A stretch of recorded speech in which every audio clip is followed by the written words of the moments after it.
تابستونه و چی بهتر از یک پاستیل با طعم تابستون. سامر فیلینگ. بچه‌ها من اینو که خریدم گذاشتمش توی ماشین و آب شده. شاید باورتون نشه ولی قاشق آوردم واسه اینکه امتحانش کنم.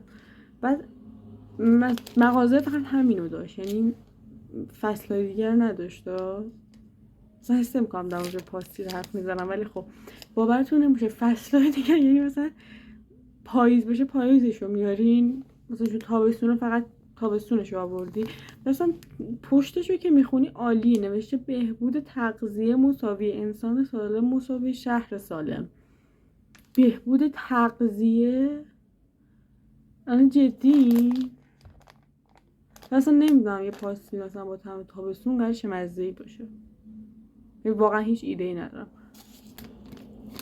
قیمتش فکر کنم 40 تومن 39 تومن یه همچین عددایی. کامل باز کن. بو آب میوه میده، قشنگ بوی آب میوه میده، یعنی اصلا عالی. بچه اصلا نمیدونم توش چه شکلیه ها، یه دونه سالم توش نیست. مرسی.